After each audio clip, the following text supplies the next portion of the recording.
አብዛኞቻችን ሕይወታችንን የምንመራው በሌሎች ሰዎች ፍላጎት፣ በማህበራዊ ሚዲያ ጫና ወይም ደግሞ ይህን ባደርግ ይሻላል በሚል የፍርሃት ስሜት ነው። ነገር ግን ጥልቅ በሆነው ማንነታችሁ ውስጥ የሆነ የጎደለ ነገር እንዳለ ይሰማችኋል። ያ የጎደለ ነገር ዓላማ ወይም ፐርፐዝ ይባላል። በሕይወታችሁ ውስጥ ምን መሆን እንዳለባችሁ፣ ምን መስራት እንደምትፈልጉ እና የት መድረስ እንደሚያስደስታችሁ ለማወቅ ስትሞክሩ ብዙ ጊዜ ተስፋ የምትቆርጡበትና ይሄ ነገር ለኔ አይሰራም ብላችሁ የምታስቡበት አጋጣሚ እጅግ በጣም ሰፊ ነው። መቀየር እና አዲስ ሕይወት መጀመር እየፈለጋችሁ ነገር ግን መቀየር እንደከበዳችሁ፣ አቅም እንዳጠራችሁ እና የሕይወት ትርጉም እንደራቃችሁ በማሰብ በዛው በተለመደው አሰልቺ የሕይወት ውደት ውስጥ ትቀጥላላችሁ። ከዛሬ ነገ ሕይወቴን አስተካክላለሁ፣ ትክክለኛውን ዓላማዬን አግኝቼ የምወደውን ሥራ እሠራለሁ እያላችሁ ያቆያችሁትና የገፋችሁት ጊዜ ምን ያህል እንደሆነ እስቲ ቆም ብላችሁ አስቡት። ብዙ ሰዎች ሥራ አላቸው፣ ገቢ አላቸው፣ ማኅበራዊ ሕይወት አላቸው። ነገር ግን በውስጣቸው ለምንድን ነው ይህንን ሁሉ የማደርገው የሚል ጥያቄ ይመላለስባቸዋል። ይህ ጥያቄ ደግሞ መልስ ካላገኘ ወደ ድብርት ወይም ዲፕሬሽን፣ ወደ ጭንቀት እና ወደ ሥራ መሰልቸት ይመራ። ዓለም እናንተን ዓላማ አልባ እንድትሆኑ ለማድረግ የተለየ ሴራ አላሴረችም። ኅብረተሰቡም ቢሆን የራሱ የሆነ ጫና ቢኖረውም ሙሉ ለሙሉ እናንተን ከሕልማችሁ ሊያስተጓጉል የሚችል የተፈጥሮ ኃይል የለው። ትልቁ መሰናክል፣ ትልቁ ግድግዳ እና ትልቁ ተራራ ሁሌም ቢሆን ከእናንተ ውስጥ ከራሳችሁ አእምሮ ውስጥ በሚመታ ኃይልና በተሳሳተ እምነት የተገነባ ነው። ብዙ ሰው ዓላማን እንደ አንድ ትልቅ ድንገት የሚገኝ ሀብት ወይም ሰማይ ላይ ተጽፎ የሚጠብቀን ነገር አድርጎ ያስባል። ነገር ግን እውነታው ከዚያ የራቀ ነው። ዓላማ ማለት ጠዋት ካልጋችሁ እንድትነሱ የሚያደርጋችሁ፣ ለምታደርጉት እያንዳንዱ እንቅስቃሴ ምክንያት የሚሰጣችሁ ኮምፓስ ወይም አቅጣጫ ጠቋሚ ነው። ዓላማ ከሌላችሁ ሕይወታችሁ ልክ መሪ እንደሌለው መኪና ነው። ሞተሩ ይጮኻል፣ ነዳጅ ይፈጃል፣ ግን የትም አይደርስም። ዓላማን ማግኘት ማለት ምን ማለት ነው? ለምንድን ነው አብዛኛው ሰው እውነተኛ ማንነቱን ሳያውቅ የሚሞተው? እንዴትስ ነው ከዚህ የጨለማና የውዥንብር ሕይወት ወጥተን ወደ ብርሃን ልናልፍ የምንችለው? ዓላማ በሂደት የሚገነባ እንጂ በአንድ ጀንበር የሚገኝ ቅጽበት አይደለም። ዓላማ የሚገኝ ድንገተኛ ነገር ሳይሆን የሚገነባ ሂደት ነው። በዚህ ቪዲዮ ውስጥ ትክክለኛ የዓላማ ስሜትን በመገንባት የምትፈልጉትን ሕይወት እንዴት መፍጠር እንደምትችሉ በጥልቀት እንመለከታለን። የሕይወታችሁን ዓላማ ለማግኘት እንዴት መንቃት እንዳለባችሁ የተረዳችሁ ቀን ያን ጊዜ የሙሉ ሕይወታችሁን አቅጣጫ ሙሉ ለሙሉ መቀየርና መለወጥ ትችላላችሁ። ከዚህ ግንዛቤ በኋላ ራሳችሁን በተሳሳተ መንገድ መምራት እና ማሰናከል ታቆማላችሁ። ውስጣችሁ ያለውን እውነተኛ ማንነት ማዳመጥ ትጀምራላችሁ። እንዲሁም የሕይወታችሁን እውነተኛ ተልእኮ በማግኘት በስሜት የበሰለና እርካታ ያለው ሕይወት ትገነባላችሁ። ራሳችሁን ከማሰናከል ወጥታችሁ ውስጣችሁ ያለውን እምቅ ኃይል ተጠቅማችሁ ትርጉም ያለው ሕይወት ለመኖር የሚያስችሏችሁን ቁልፍና አንኳር ጥያቄዎችን አንድ በአንድ እንመለከታለን። እስከ መጨረሻው አብራችሁን ቆዩ፣ ምክንያቱም የዛሬው ውይይታችን የሕይወታችሁን አቅጣጫ ሙሉ ለሙሉ ሊቀይር ይችላል። በመጀመሪያ ደረጃ ልንገነዘበው የሚገባን ትልቅ እውነት ቢኖር ዓላማ ወይንም የሕይወት ትርጉም የሚባለው ነገር ከውጭ የሚመጣ የሆነ ቦታ ላይ ተደብቆ ፈልገን የምናገኘው ወርቅ እንዳልሆነ ነው። ካርል ጆንግ በተባለው ታላቅ የሥነ ልቦና አባት አባባል ወደ ውጭ የሚመለከት ሰው ሁል ጊዜም በሕልም ውስጥ ነው የሚኖረው፣ ነገር ግን ወደ ውስጥ የሚመለከት ሰው ከእንቅልፉ ይነቃል። ይህ አባባል የሕይወታችንን ዓላማ ለማግኘት የምናደርገውን ጉዞ በአጭሩና በጥልቀት የሚገልጸው ነው። ሁሌም ቢሆን የዕለት ተዕለት ሕይወታችንን በምንኖርበት ጊዜ ዓላማችንን ለማግኘት ስንል ውጫዊ ነገሮች ላይ እናተኩራለን። ብዙ ገንዘብ ካገኘሁ፣ ትልቅ ሥልጣን ላይ ከደረስኩ፣ ሌሎች ሰዎች የሚያከብሩት አይነት ሥራ ካለኝ ሕይወቴ ትርጉም ይኖረዋል ብለን እናስባለን። ነገር ግን እነዚህን ነገሮች ካገኘን በኋላም ቢሆን ያ የውስጥ ባዶነት፣ ያ ከበድ ያለ ስሜት ያጨነቀኝና የሆነ ነገር ጎደለኝ የሚለው ስሜት አይለቀንም። የሆነ ነገር ውጥረት ውስጥ እየከተተን መሆኑን እናውቃለን፣ ነገር ግን ምን እንደሆነ በትክክል መግለጽ አንችልም። ይህንን ከበድ ያለ ስሜት ለማምለጥና ራሳችንን ለማዘናጋት ስንል የተለያዩ ሱሶች ውስጥ እንገባለን። እስቲ 5 ደቂቃ ስልኬ ላይ ቁጭ ብዬ ማህበራዊ ሚዲያዎችን ስክሮል አድርግ፣ ቲክቶክ ላይ አጫጭር ቪዲዮዎችን ልይ ወይንም ፊልም ልይ ብለን እንወስንና ሰዓታትን እናጠፋለን። መፍትሄው ምንድነው ብለን ስናስብ አእምሮአችን የሚሰጠን ብቸኛ መንገድ ራሳችንን ማዘናጋትና ያንን የባዶነት ስሜት ማድነዘዝ ይሆናል። ታዲያ አሁን ይህንን ሁሉ የማዘናጋት ሥራ ለምንድነው የምናደርገው ብለን በጥልቀት ከጠየቅን አንድ ትልቅ ምክንያት ብቻ ሊኖር ይችላል። እርሱም እውነተኛ ማንነታችንን ከመጋፈጥ መሸሻችን ነው። ማየት ያለብንን የውስጥ እውነት እያየን አይደለም። መኖር ያለብንን ሕይወት እየኖርን አይደለም። ማህበረሰቡ፣ ቤተሰብ ወይንም ጓደኞቻችን የጫኑብንን የሐሰት ማንነት አጥልቀን እየኖርን ስለሆነ እውነተኛ ውስጣዊ ማንነታችን እየታፈነና እየጮኸ ነው። እኛ ግን ያንን ጩኸት ላለመስማት ጆሮችንን እንዘጋለን። የሰው ልጅ በህብረተሰቡ ውስጥ ተቀባይነትን ለማግኘት ሲል የሚለብሰው ማህበራዊ ጭንብል ነው። ከልጅነታችን ጀምሮ ይህንን ብታደርግ ጥሩ ልጅ ትባላለህ፣ ይህንን ሙያ ብትማር ክብር ታገኛለህ እየተባልን ስለምናድግ ቀስ በቀስ የራሳችንን እውነተኛ ፍላጎትና ማንነት እየረሳን የሌሎችን ሰዎች ፍላጎት ለማርካት ብቻ የተፈጠርን ማሽን እንሆናለን። እናንተ አሁን እየኖራችሁት ያለው ሕይወት፣ የምትሰሩት ሥራ፣ አልፎ ተርፎም ያላችሁ የፍቅር ግንኙነት በእውነት ከልባችሁ ፈልጋችሁት የመረጣችሁት ነው ወይስ ህብረተሰቡ እንዲህ እንደሆን ስለሚጠብቅብኝ ነው በሚል የውሸት ስሌት ውስጥ የገባችሁበት ነው? ብዙ ጊዜ ለአጋሮቻችን ወይንም ለቤተሰቦቻችን እኛ በሕይወታችን ደስተኛ እንዳልሆነንና ዓላማችን ሌላ እንደሆነ መናገር ይከብደናል። ምክንያቱም ይህንን እምነት መናገር ማለት ያንን አጥልቀነው የቆየነውን ጭንብል አውልቀው መጣልና ከማህበረሰቡ ጋር መጋጨት ማለት ነው። ከበድ ያለ ውሳኔ መወሰን ማለትም የማንወደውን ነገር ግን ደህንነት የሚሰጠንን ሥራ ማቋረጥ ወይንም የሌሎችን ሰዎች እይታ ወደ ጎን ትቶ የራሳችንን ህልም መከተል በጣም የሚያስፈራን ጊዜ ላይ እንሆናለን። እነዚህን ሁሉ የለውጥ ሐሳቦች እያሰብን እንቆያለን። ብናደርጋቸው ምን ያህል ነፃነትና ደስታ እንደምናገኝ ውስጣችን ያውቀዋል። ነገር ግን ሐሳቡን ወደ ተግባር መቀየር ሆዳችንን የሚያስጨንቅና ትልቅ ፍርሃት የሚፈጥርብን ጉዳይ ይሆንብናል። ስለዚህ ሁላችንም ልክ እንደምናደርገው በቃ አሁን ጊዜው አይደለም፣ ሁኔታዎች ሲስተካከሉ በኋላ አደርገዋለሁ ወይንም ነገ እጀምረዋለሁ ብለን እናስባለንና ራሳችንን እናታልላለን። ነገር ግን ያ ትክክለኛው ጊዜ፣ ያ በኋላ የሚባለው ወቅት መቼም ቢሆን አይመጣም። እንዲህ በቀላሉ ችለው ነገ አደርገዋለሁ አሁን አልችልም ብለን ያለፍነው እውነተኛ ማንነታችንን የማግኘት ጥያቄ እየተጠራቀመና ውስጣችን እየመረቀዘ ከዕለት ወደ ዕለት በውስጣችን ትልቅ የሚባል የተስፋ መቁረጥ ተራራን እየገነባብን ይመጣል። የሕይወታቸውን እውነተኛ ትርጉም የጋረደውና ዓላማቸውን እንዳታዩ ያደረጋቸው ተራራ ከእናንተ ውጭ ያለ ተራራ አይደለም። ያ ተራራ በውስጣችሁ ያለው ፍርሃት፣ እውነተኛውን ማንነታቸውን ለመጋፈት ማፈግፈግና የሌሎችን ሰዎች ጭንብል አጥልቀው የመኖር አባዜ ነው። የእያንዳንዱ ሰው የራሱ የሆነ ልዩ የሕይወት ተልዕኮ አለው። ወደዚህ ዓለም ስንመጣ ማናችንም ብንሆን የሌላው ሰው ቅጂ አይደለንም።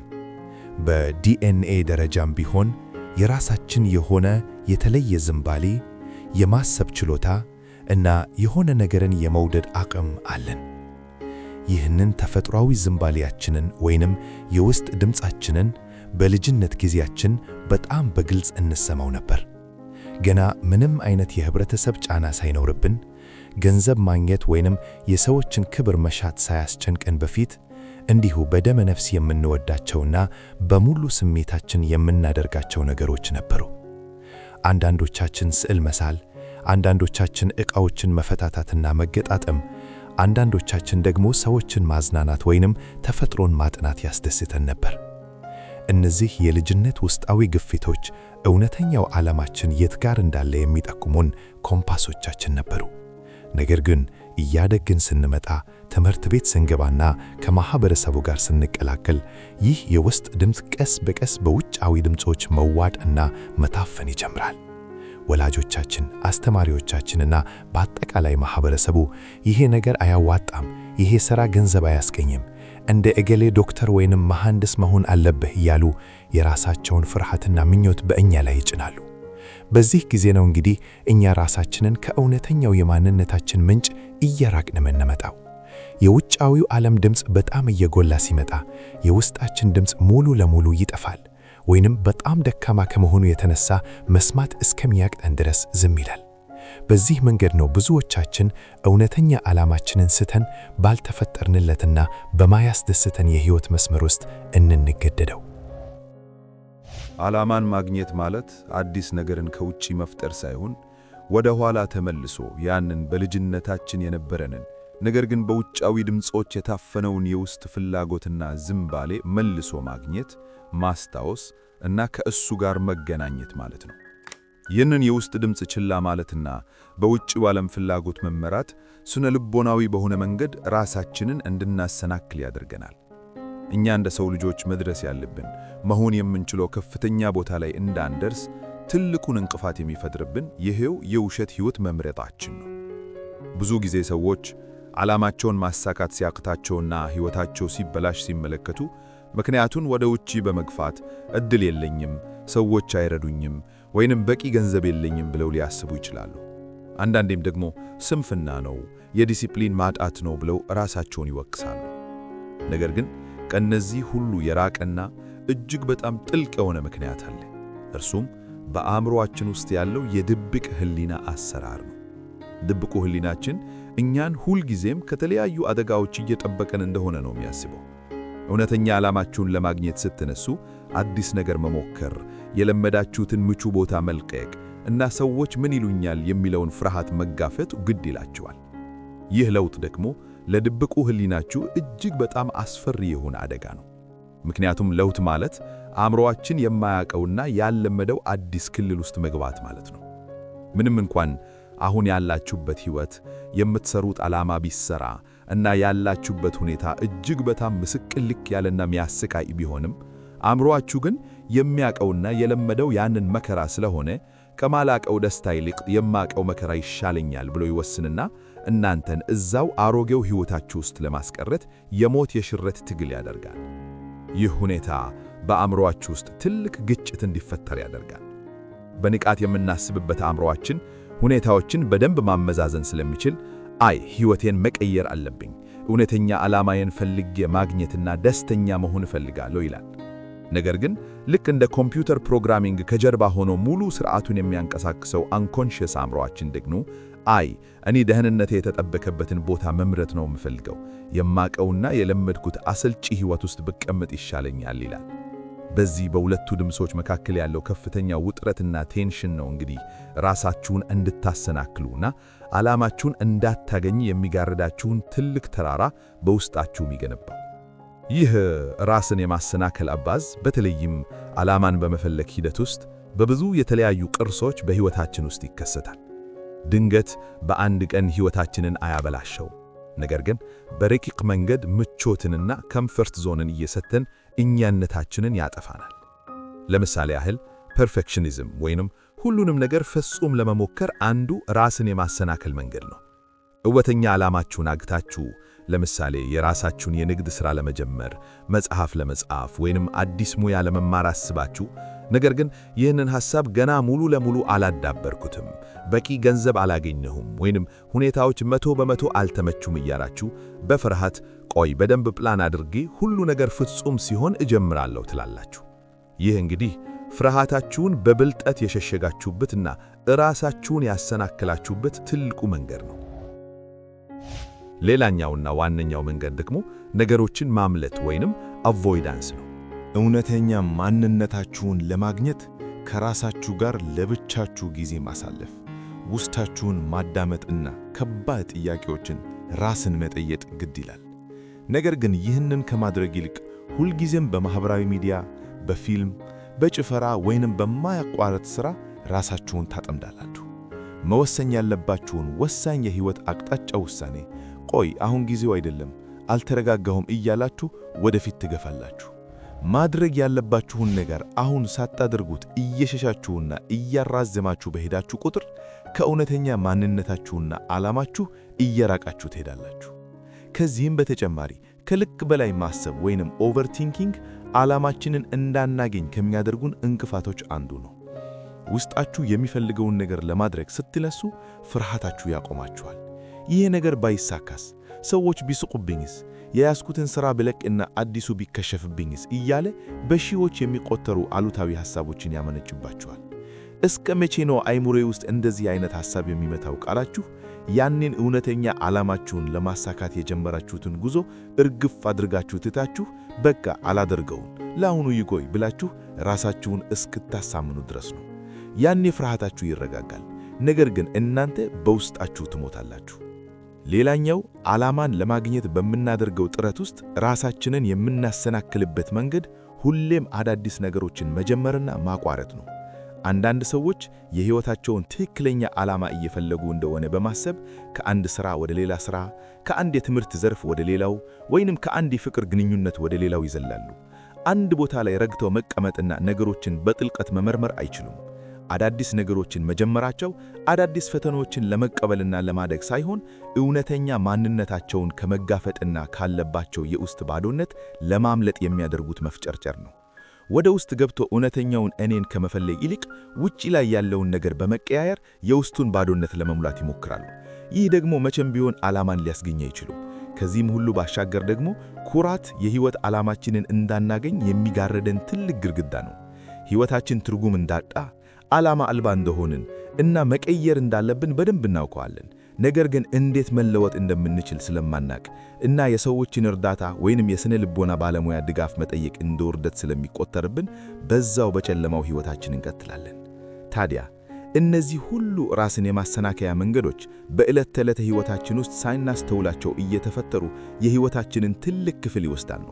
እኛም በውስጣችን ያለውን የእውነተኛ ዓላማ ጥሪ ችላ ብለን እየመረረንም ቢሆን በማይመጥነንና በማያስደስተን ሕይወት ውስጥ መኖራችንን እንገፋበታለን።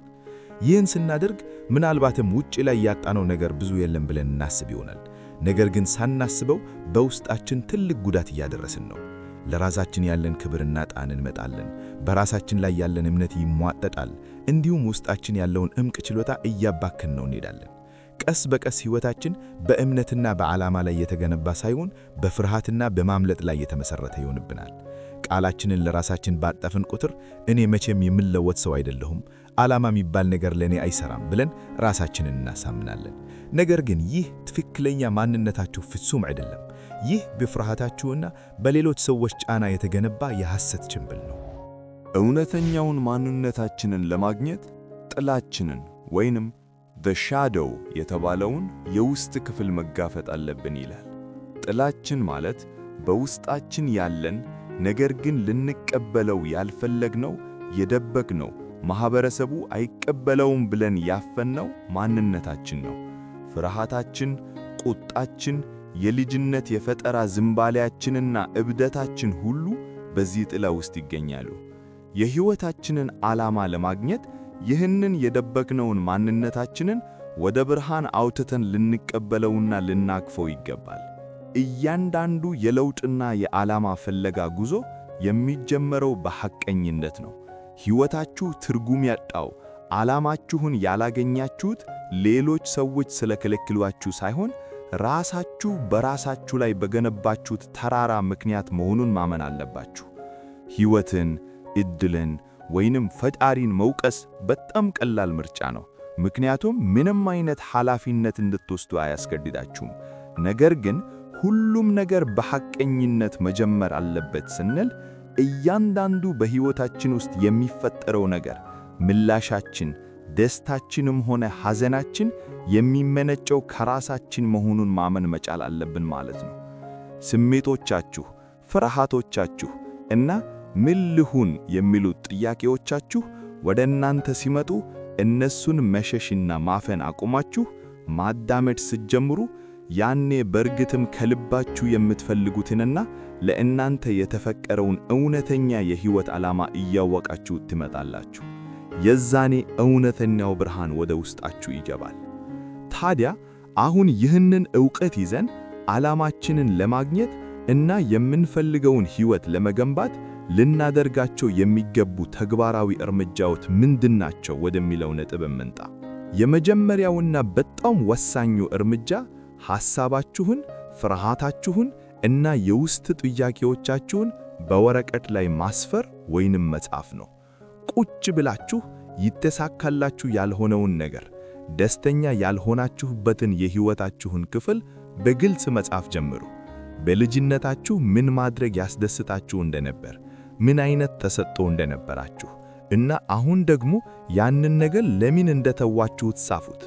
የምትከተሉትን ራስን ማሰናከል መንገድ፣ የደበቃችሁትን ስሜት በሙሉ ያለምንም ማፈር በወረቀት ላይ አስፈሩት።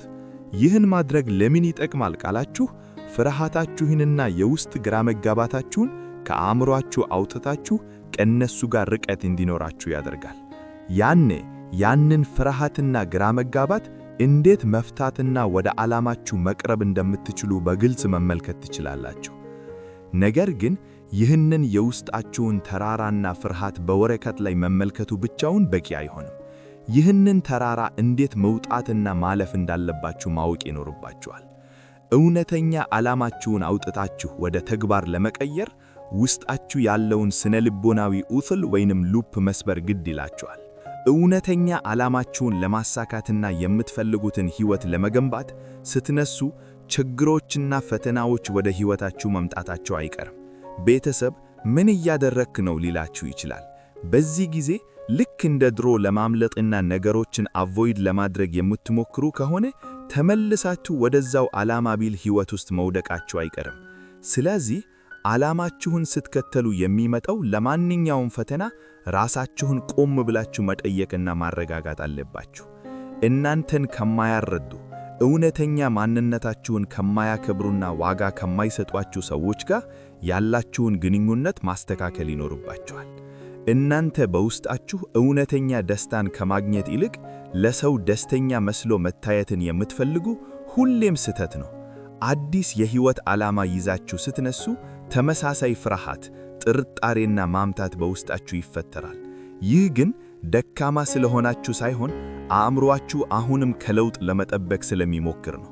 ስለዚህ ይህንን ስሜት ፊት ለፊት መጋፈጥ መልመድ አለባችሁ። ዓላማ ማግኘት ማለት ሕይወት አልጋ ባልጋ ትሆናለች ማለት አይደለም። ይልቁንም ለሚመጣው ለማንኛውም ፈተና ትርጉም ያለው ምክንያት ይኖራችኋል። ሕይወት የሚጀምረው የራሳችሁን ስታገኙት ነው። ያን ጊዜ በባዶነት ሳይሆን በሙሉነት፣ በፍርሃት ሳይሆን በእምነት መኖር ትጀምራላችሁ። ይህ ቪዲዮ እውነተኛ ዓላማችሁን እንድታገኙና ሕይወታችሁን ወደ ተሻለ አቅጣጫ መቀየር እንደከፈተላችሁ ተስፋ አደርጋለሁ። ሐሳባችሁንና የገጠማችሁን የተራራ መሰናከልን እንዴት እንዳለፋችሁት ኮመንት ላይ ጻፉልኝ። በቀጣይ ቪዲዮ በሌላ አነቃቂ ሐሳብ እስክንገናኝ ድረስ ቸርን ሰንብት። አመሰግናለሁ። ቻው።